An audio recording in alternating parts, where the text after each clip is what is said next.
Welcome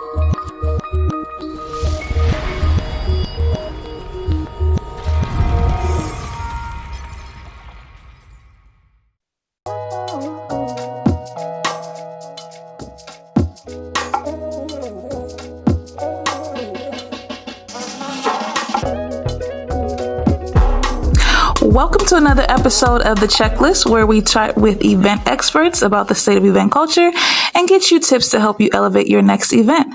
Today we have joined us Miss Olivia Scott. Hi, Olivia. Hello, Iffy. How are you? I'm good. How are you? I am blessed. I am wonderful. And thank you for asking. How are you enjoying week, 75 in the house? Well, I finally broke free. I broke free this week, and I have been going into my office every day this week, and it's been helpful. The wonderful thing about my office is that I'm in New Orleans now, and I moved from New York in January, but it's only three of us that come every day, and we work in very separate parts of the office space. So coming into contact with people is very minimal, but at least I'm getting a little bit of social contact. A little bit goes a long way. Yes, I can. I'm sure all of us are longing and yearning for that, but I definitely can understand. So please, can you tell us a little bit more about yourself and your event background? Absolutely. So Olivia Scott, I have been working in marketing for 26 years. We're going to start with that 26 years. So went to University of Missouri, graduated in journalism with a track of advertising, and I share that to say that when I was an undergraduate, that's when I first began doing events. Like we did local events on campus, local concerts, local Kwanzaa events, whatever. And when I graduated, I began working in public relations. And so, as you very well know, in public relations, there's always this event component. Events drive press for clients. So I began working in events pretty early. I would say my very first event was when I was at Frankel and Company, which is a promotions agency out of Chicago, probably around 1997, 1986, somewhere in there. I did the X-Files. If you guys remember the X-Files, which was on Fox, a big show back in the day. We had a tour of the Oldsmobile Silhouette, which Oldsmobile isn't even, I'm totally dating myself, but Oldsmobile Silhouette, it was a car under Oldsmobile, and they were doing a partnership, product placement integration with the show X-Files. And so I had the privilege at a very young age of going on tour. We did a couple of markets. We took the Oldsmobile Silhouette out on behalf of the client with the X-Files, with the Fox network. So that was my very first experience back in 96, working on an event. Beyond after college. But overall, you asked me a question. I did not answer your question. I've been working on events since then. Frankel, went from Frankel to Ogilvy to DDB in Chicago, moved to New York. I did Draft, and then I did in-demand television. And at in-demand television, I was vice president of sponsorship marketing and partnerships. And I think what you find is anytime you've got any kind of partnership campaign or sponsorship campaign, there's a great likelihood for there to be an event component. So we had events relative to those partnerships. Then I went over to Live Nation, where I was vice president of alliances. And my entire 4.5 years there, I was on the road, whether it was, and I was always on behalf of the sponsor. So I had ING as a sponsor. ING sponsored Juntos en Concierto, which was Jennifer Lopez, Mark Anthony, Marco Antonio Solis, right? And then we had an event that we had with Motorola that included Timbaland, Questlove, Mona Scott Young, etc. So I had a lot, and the entire time at Live Nation was all event production. But I want to be clear, it was management of the sponsors relative to the actual programs we were doing. And then from there, I went to Vibe Magazine, where I was associate publisher. And it was interesting when I got there, their marketing strategy every month to launch an issue was have an event and to issue a press release. So we got very wash, rinse, repeat with putting on events with mostly liquor sponsors, that wanted to engage our young people, and really perfected that wash, rinse, repeat of create an amazing press release and have an event to launch the issue. And then from there, I went on to Carol's Daughter, where I was CMO, and we had several events at our stores to drive people into the stores, to drive retail. So I've had varied experiences. And then most recently, I left and created my own shop in 2009, initially went back in. I've been out independently since 2011, 2012, one of the two. And what I've found since then is Essence has been a client, Andre Walker Hair has been a client, Amon Cosmetics has been a client, several Brawl Fitness Studio. And again, whenever you want to showcase your product to a buying public, whether it was Amon Cosmetics and we had a blogger event, right? Or whether it was Andre Walker Hair and we did hair shows, Bronner Brothers, or any of those big hair shows. It didn't really matter. You still have to make sure there's a component that connects the product to the customer. They need to see it, feel it, and touch it and experience it in some way. So I hope that answered the question. We kind of went around the world for a day. You have very extensive experience, and it's ironic, or I love the fact that I've actually worked with a few of the brands that you work with, so that's really cool. We work with Vibe, so that's very interesting. But I mean, as you can see, she has all the knowledge we need today for our topic on discussing how we shift into, the virtual experience, or how we can shift the virtual experience. As we've all been experiencing, COVID, I personally believe it's hit the events industry the hardest. It's kind of been the toughest in terms of figuring out how we can position all these events, or how we can move, some of the large scale ones, if they're going to happen, if they're going to be canceled, postponed. So, what is your take on that? And, how do you feel about what's been going on with COVID, coronavirus, and the events industry? So I think, it's been absolutely revelatory and fascinating to see that at the end of the day, the beginning and the end of the day, the result we're getting right now, Iffy, is that people need each other, right? Yeah. Social is beyond critical. I think we took it absolutely for granted. Hey, I'm going to go here. Hey, I'm going to go there. Hey, I'm going to go, right?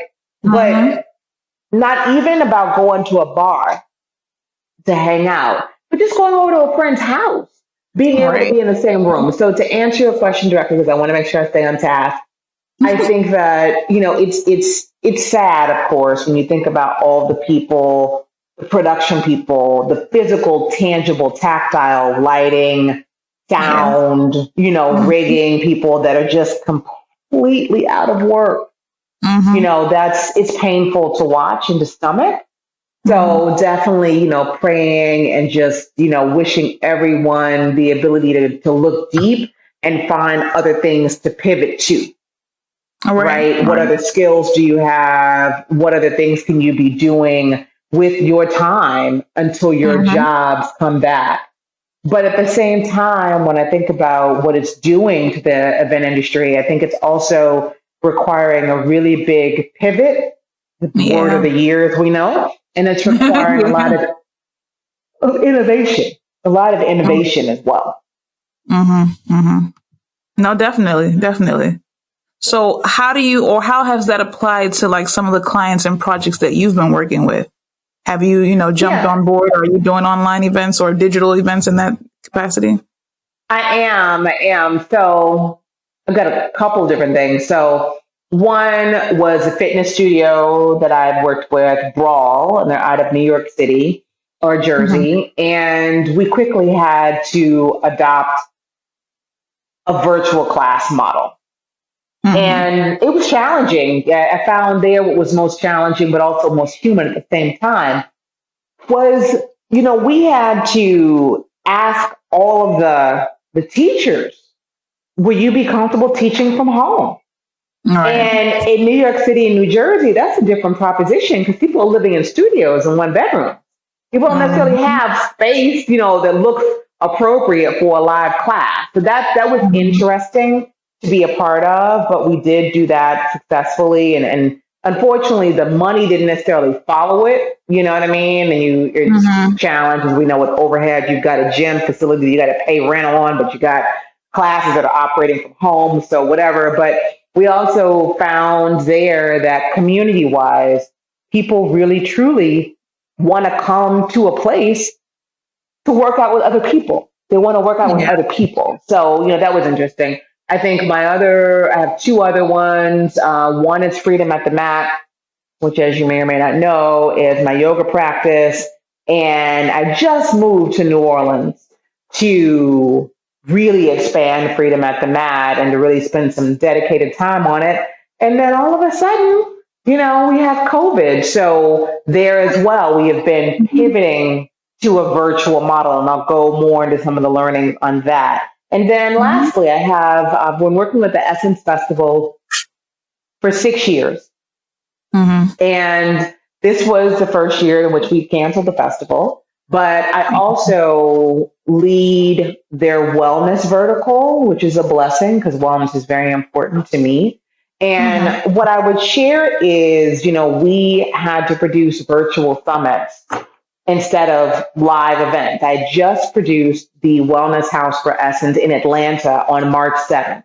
Just produced that. And then on March 16th, they called and said, can you do another one, but make it virtual? And, I think the learnings that I got, or kind of how I approached it, Iffy, was the thing that's constant, and this is, of course, because I'm a marketer, is your customer base. Who are you serving? And what do they need? I always ask, I'm an NYU professor, and I always say that at NYU, my students, who are you serving and what do they need? So when we had our first virtual wellness house, which was on March 31st, our customer base didn't change. It was still, women, Black women, which is what Essence serves, but they were in shock. You've been told, you're getting a lot of misinformation. It's a lot of crazy information flying. People haven't all lost their job just yet. Some are being furloughed. It's just a little bit of you're in shock. So that first event, we had like things to do with your children, story time with your kids, cooking with recipes at home. It was a little bit lighter. It was the shock of it all. What do you do with this time now that you're at home? Here's the at-home workout routine. Here's a second workout routine, whatever. Here's a meditation. Here's a Yana Nazan. But the second one that I just produced last Friday for them, I said we just produced for them, was very different. That one was after all the news came out about the lack of resources available to certain hospitals, about inequities in healthcare for African Americans, et cetera, et cetera. So, and all the deaths, most importantly, all the people that have been dying. So that one was, okay, we themed it at war, and I can't take credit for that. That's from the Essence team, at war with the community, at war with the community and health inequity. Right? That was what theme was. And so we really had conversations that empowered people on how they can improve their own health, help them understand what the stats are, and help them understand how to deal with their bills. Now you're going into month 2 of not being able potentially to have paid your rent or your mortgage. So the conversation shifted significantly from that first one to the second. Interesting. And I think for me, as a marketing strategist by trade, what was consistent, Iffy, was we've got a customer that needs something from us, right? Whether it's a live event or it's a virtual event, how do I get that person the information they need now? So I think the through line is going to be the customer. That's the through line, and then how do you, those of us who are not digitally savvy, like myself, how do we learn technology and be able to say, listen, I need there to be, I'm making this up, a two-way chat feature. Because if I were in person, people are going to want to come up and talk to the speakers right after, right? That's what they want. They want to, how do you enable that social component for the event, right? So that's the kind of stuff I think that we as event people have to think about. Okay, what is the event? Who are we serving? And what are the elements that make live events live events? Right. And then how can we bring those components to the actual experience? Exactly. I mean, that was actually the next question. I'm glad you brought it up. Like, would you say from, you now working on these virtual events, have you been able to keep the same experience or did you have to completely change it? Especially when it comes to brands. I know working with Essence Fest and even I'm sure with your other events that especially you being a marketer too, I'm sure you work with different brands. So how do you keep that experience in the virtual, side of events? It's the same. Honestly, I mean, I don't want to speak too quickly, but with one, like for instance, with the Essence event we had last week, Walmart integrated as a sponsor and they chose to include one of their speakers in one of the conversations. But it's the exact same thing for a live event, Effie. And same thing. They ran a commercial before and after. Same thing. At Essence Festival, we have a loop that runs before and after every stage segment. So there would have been a brought to you by Walmart commercial, a billboard that ran before and after. So it was the exact same experience. We had another client, AARP, that chose not to include a particular person on a panel, but they wanted their name to sponsor the segment. So it was XYZ segment powered by AARP. Again, that would have been the same thing. I've had sponsors in all of my career. Some of them choose to get really involved and have a spokesperson be a part of the conversation. And some of them just want the association in the naming of it. Nice. Well, I mean, that's interesting. Everyone has their different perspective, but I mean, I agree with you. I would assume it's still the same, but I know some people are also trying to figure out how you mentioned before, how to be more innovative or if there's other ways to do it. Just because, correct me if I'm wrong or give your opinion. Do you feel like the online events have become a little saturated or the fact that, now that's what everyone's doing just because it's all we have? Is there a way to still stand out? Is there a way to still have your wellness house still be just as unique as what it was offline and still have people tune in the same way? Or like you said, is it strictly just your same customer base? Are you being exposed to more people now? Are you able to expand and still reach new?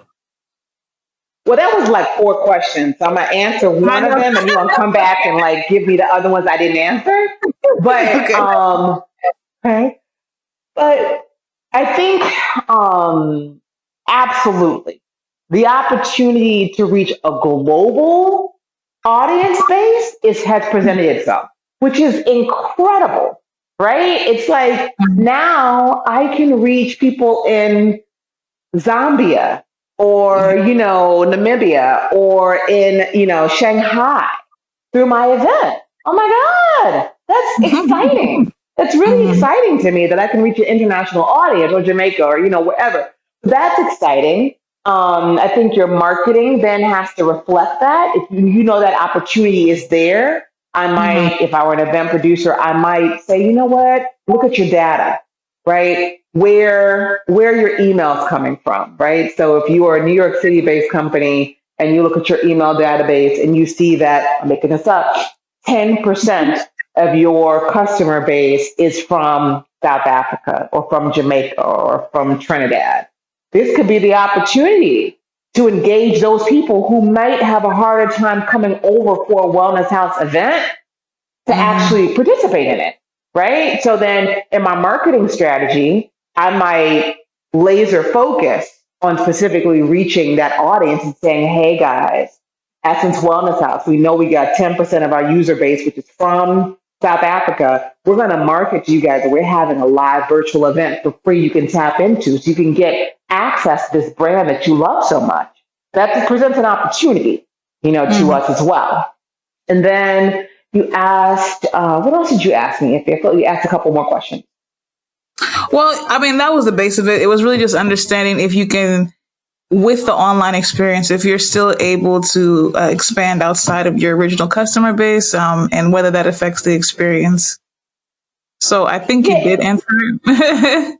And from the experience part, I think, the functionality, like at an event, what we're there to do is to exchange. So I just encourage everyone, Instagram events, is Instagram lives, that is what it is. And I'm gonna go back to one more question you brought up about differentiating because we're in an oversaturated market.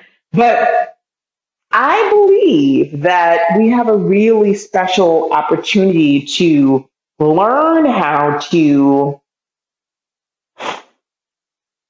bring the live experience virtual.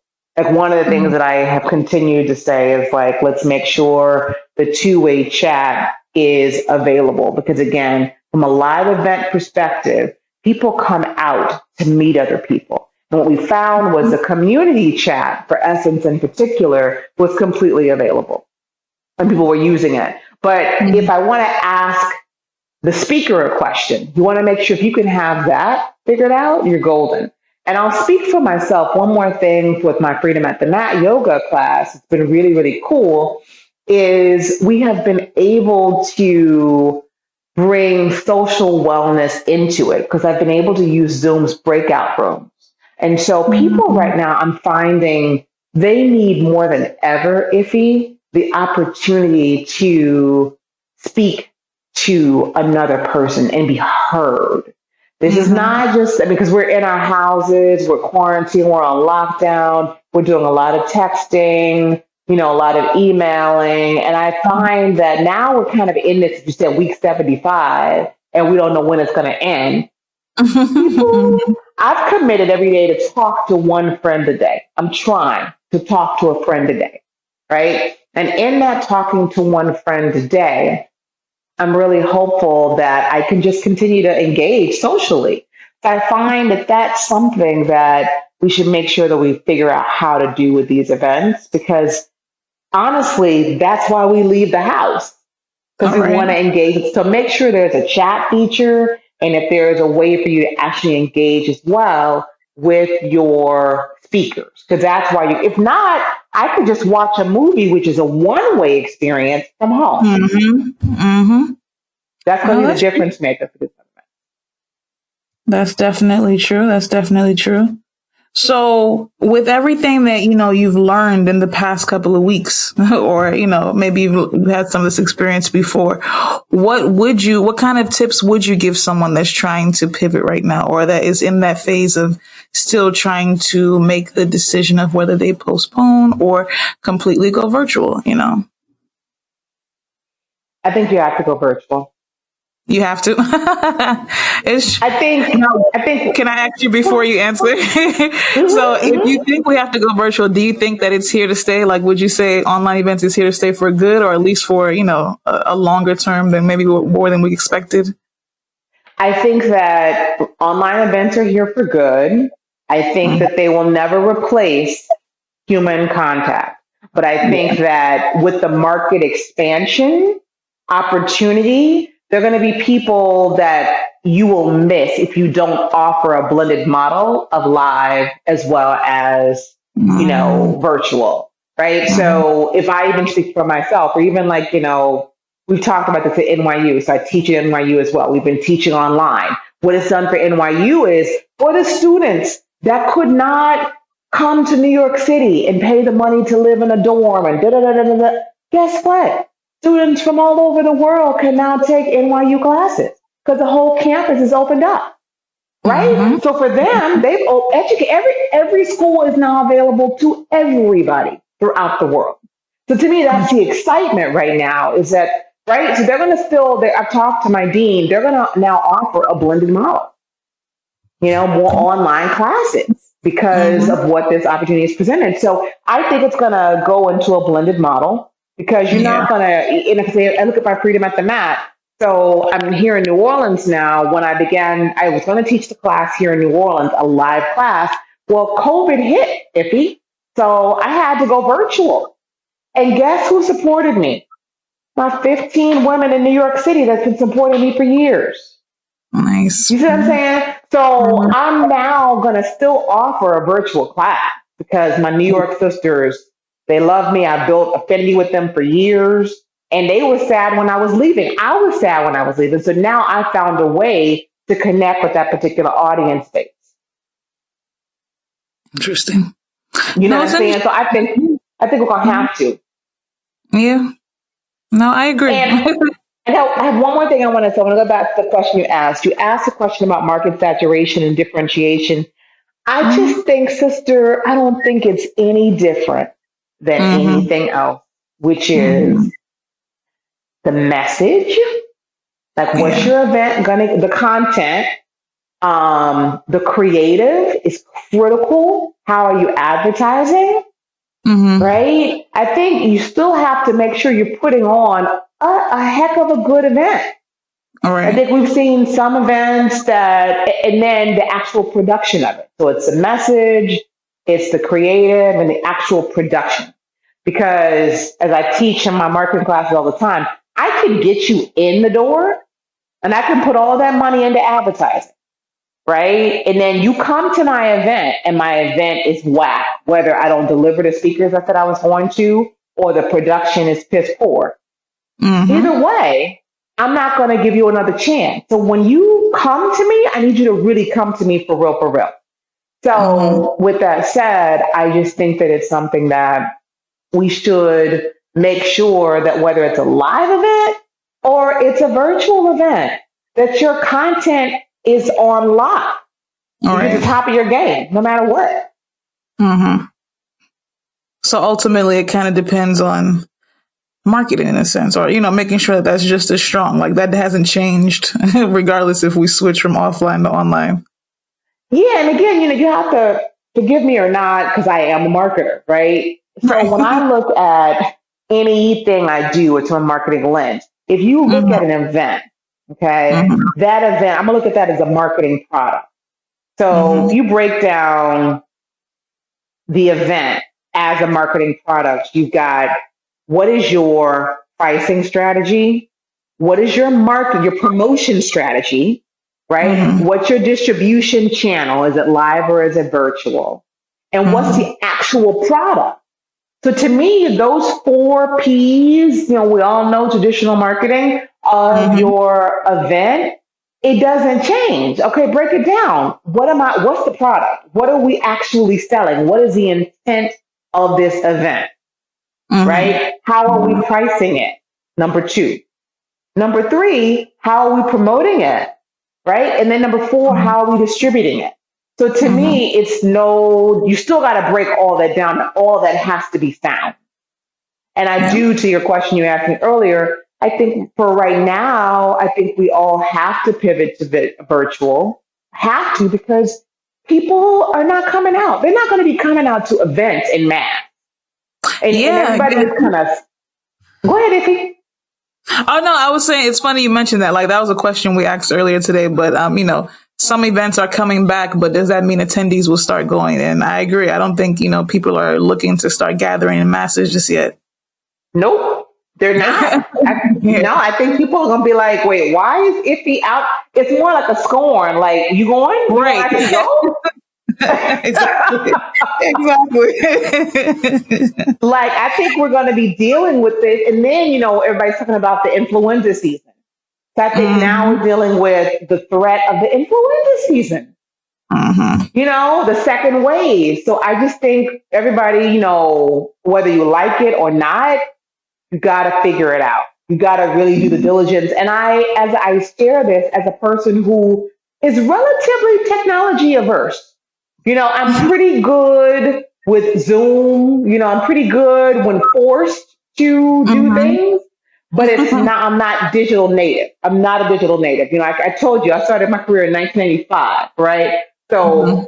advertising for me was radio, television, print, direct mail. I used to do direct mail. Like I'm an old school, advertising person. So I remember when we created our very first banner ad. It was a big deal. We were all huddled around the designer's computer.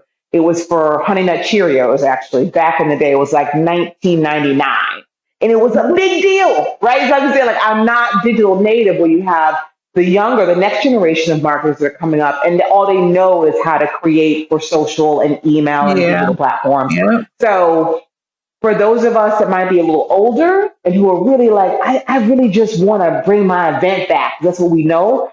we can't afford to do that. We have to learn, and I think we have to be honest about the information exchange, right? So it's like, well, I've Mhm. been doing this for 25 years. I know how to design an event. I know how to design a product and how to design a campaign that is going to have an appeal to a customer base and draw someone in. That's what I know. Mhm. What I know is that people want to connect. People want to connect with the speaker. They want to connect with each other. That's what I know. All right. So my technology people, this is what y'all do. How can you help me make that happen?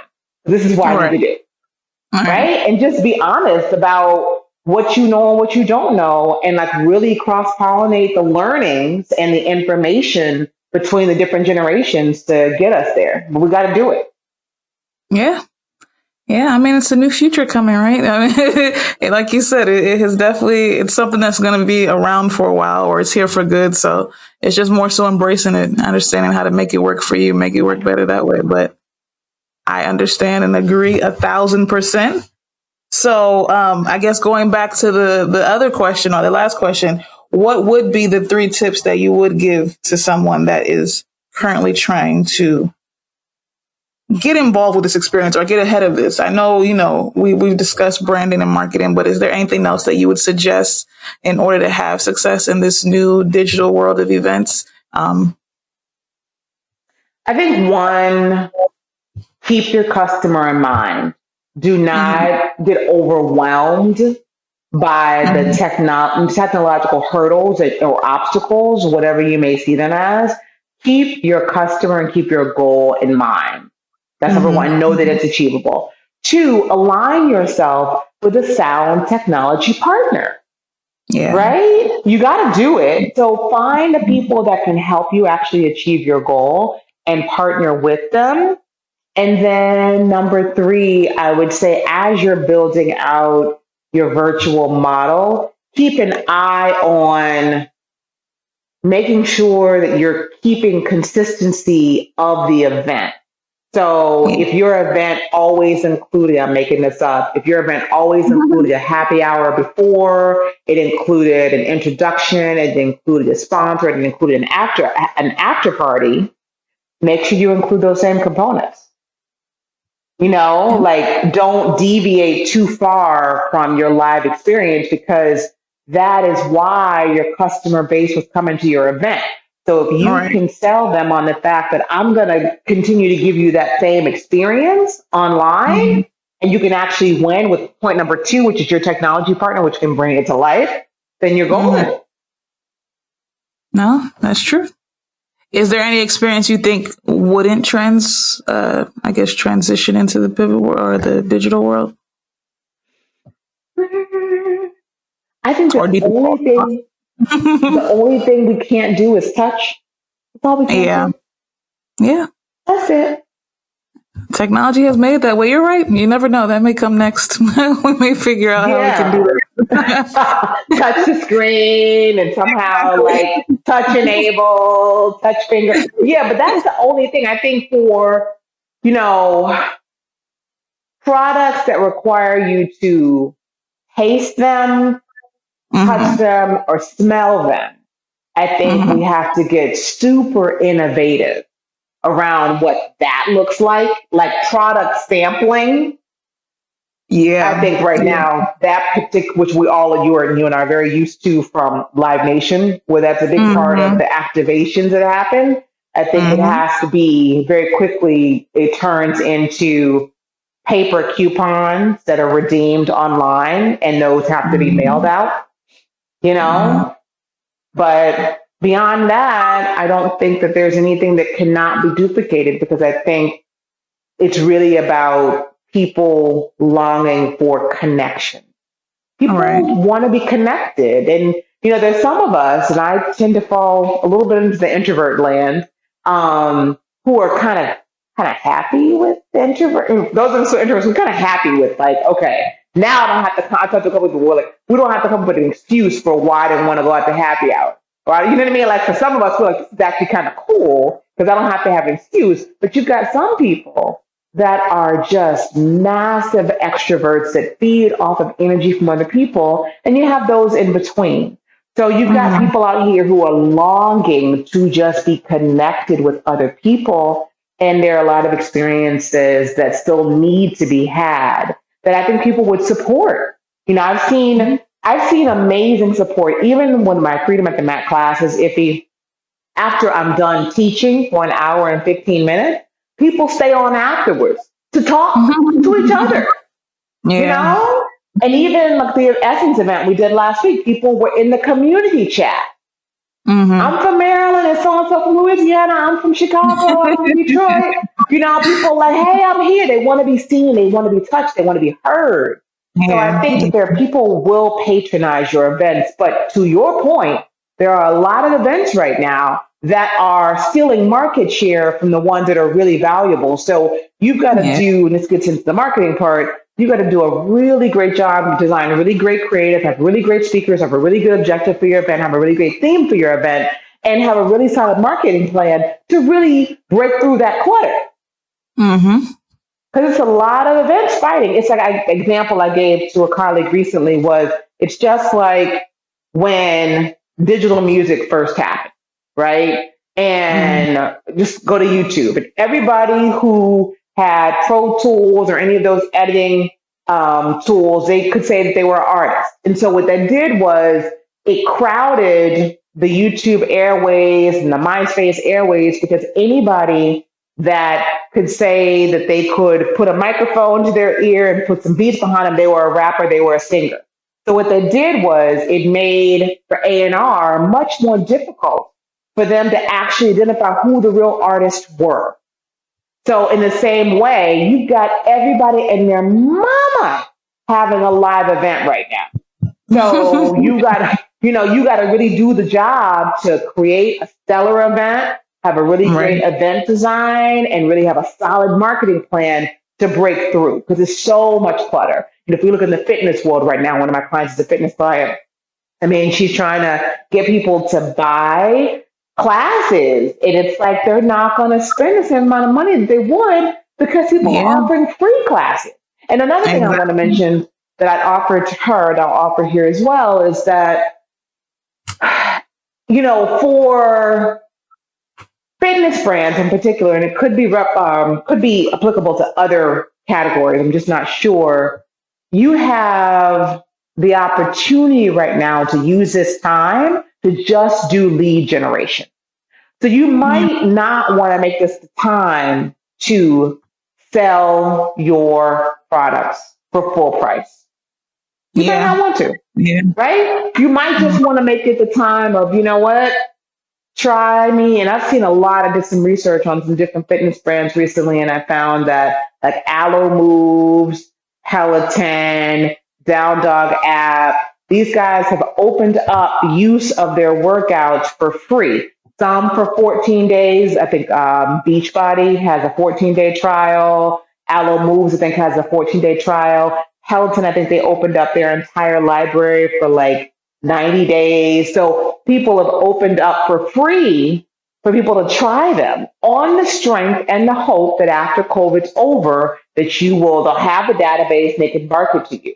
That's always something to think about too.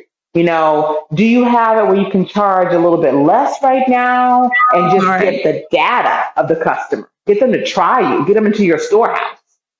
Because that's just as valuable. No, I agree. That's as valuable as the currency that you'd be making. So it's just thinking outside the box, I guess. We just have to start being a little bit more creative and innovative on how we approach, the experiences and events we want to do now. Yeah. A very interesting perspective. Yes, this was amazing. I learned a lot. Thank you for letting me ramble. Oh no, please. You can come back and ramble all you want. It really was very informative, and I really hope that, people take away the fact that, you really can still have the same experience from offline to online. It's just about being strategic, so we appreciate your time and lending your words of advice. Where can we find you if anyone wants to contact you afterwards or get in touch? Yeah, I would do OmergeAlliances.com. That's going to be the easiest. Omerge, Omerge, Alliances.com. From there, you'll see everything about the marketing consultancy as well as yoga, freedom at the mat. My LinkedIn is Olivia F. Scott. That's where I'm active the most. So Okay. between LinkedIn, Olivia F. Scott, or just omergealliances.com, I have a channel on Medium, but Medium that's also on omergealliances.com. So I would start with omergealliances.com and LinkedIn, and questions or anything you guys have at all, I'm happy to exchange. Awesome. Awesome. Well, thank you again. It was such a pleasure having you. I hope Thank you you, stay Iffy, for safe having me. and healthy. You too. Everybody be safe and healthy. Yes, please. You have a great rest of your day. Okay, you too. Thank you, Iffy. No problem. Bye bye.